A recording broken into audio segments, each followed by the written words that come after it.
Selamat datang di kanal YouTube Satuan Pelayanan Balai Perlindungan Tanaman Pangan dan Hortikultura Wilayah 5 Tasikmalaya, Dinas Tanaman Pangan dan Hortikultura Provinsi Jawa Barat.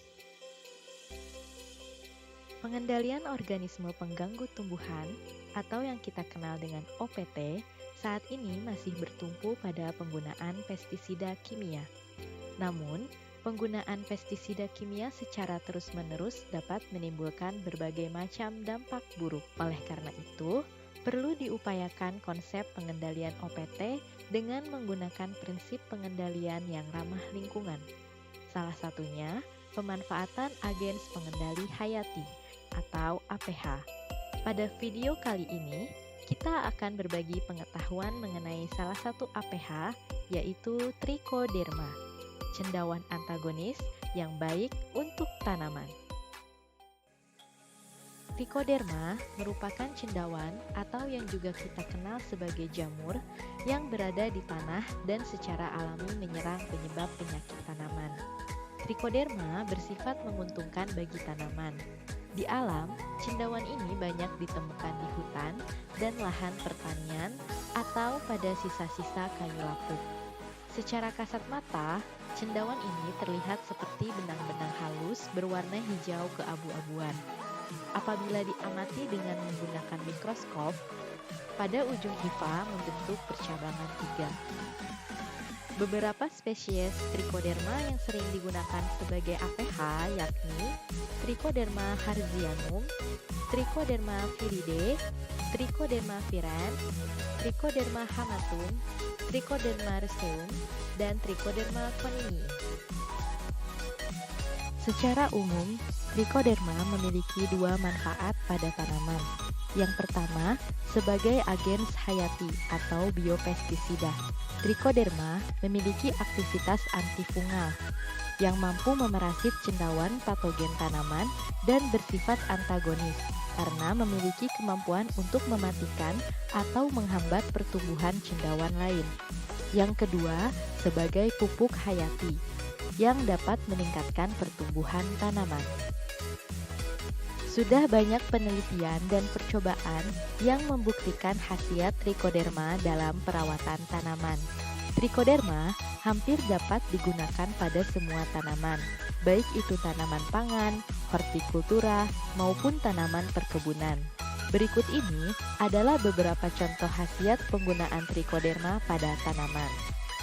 Berdasarkan penelitian Hidayat et al. Tahun 2014, Trichoderma mampu menghambat pertumbuhan cendawan Pyricularia oryzae penyebab blas pada padi melalui perlakuan perendaman benih serta penyemprotan penggunaan suspensi Conidia Trichoderma. Selain itu, Fajar Vika tahun 2021 melaporkan penggunaan Trichoderma mampu menekan penyakit hawar pelepah padi yang disebabkan cendawan Rhizoctonia solani. Elita et al. Pada tahun 2021 melaporkan penggunaan Trichoderma meningkatkan tinggi tanaman dan jumlah anakan. Penggunaan Trichoderma meningkatkan jumlah gabah per malai antara 52 sampai 110%.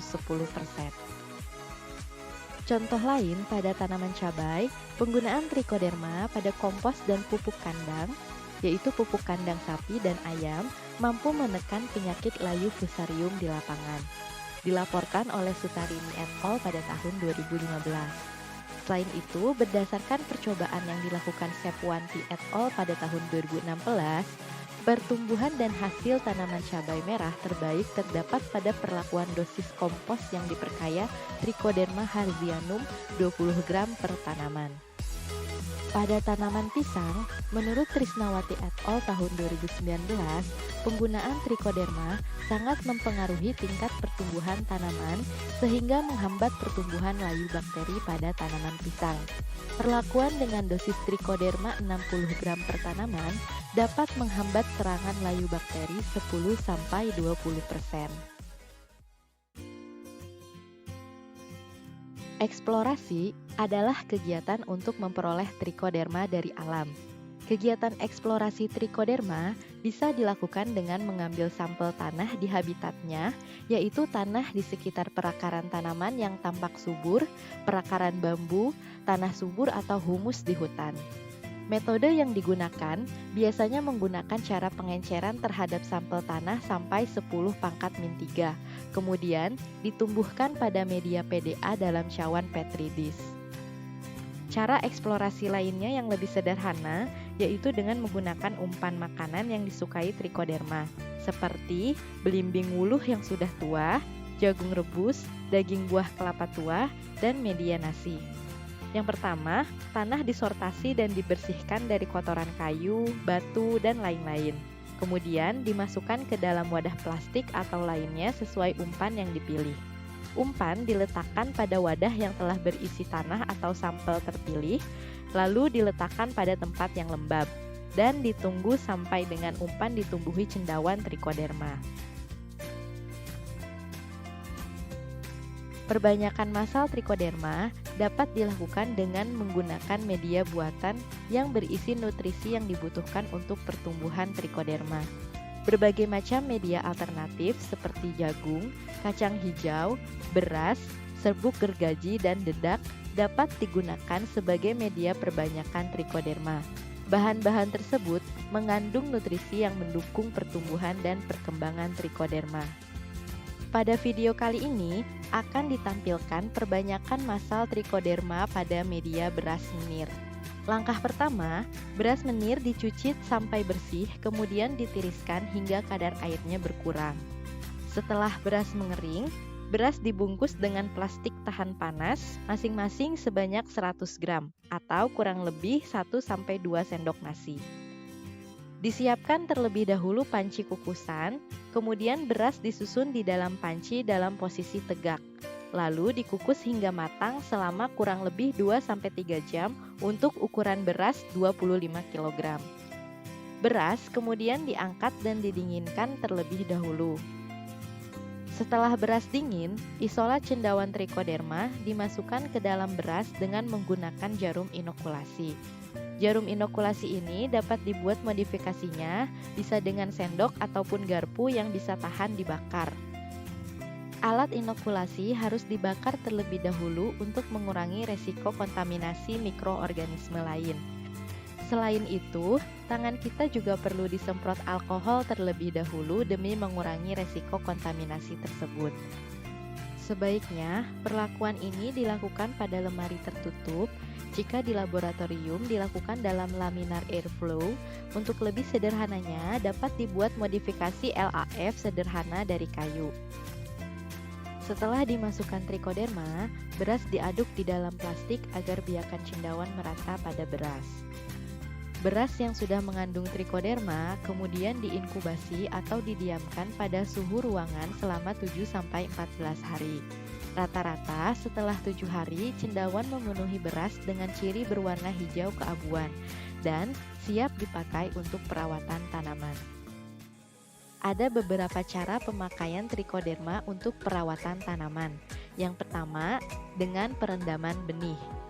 Biakan Trichoderma pada beras dilarutkan dalam air kemudian disaring.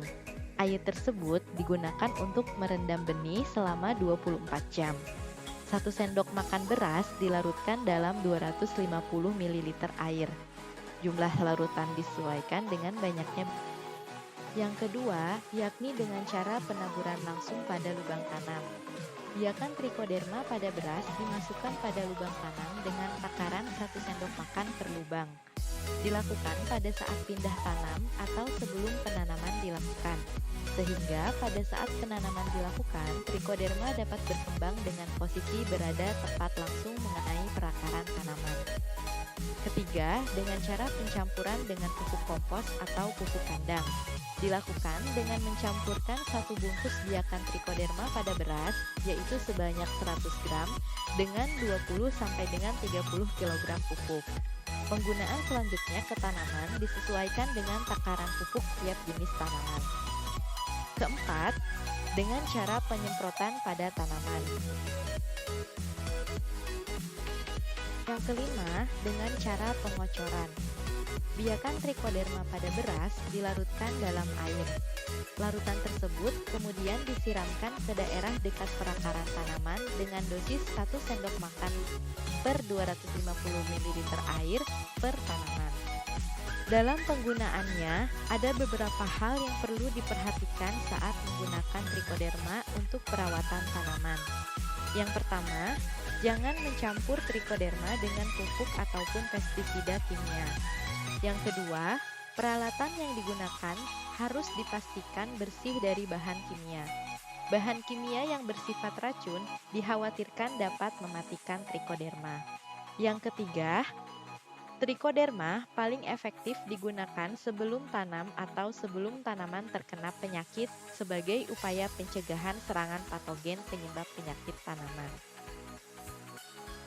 Demikianlah video informasi kali ini. Semoga dapat bermanfaat dan menjadikan OPT terkendali, lingkungan lestari, petani mandiri.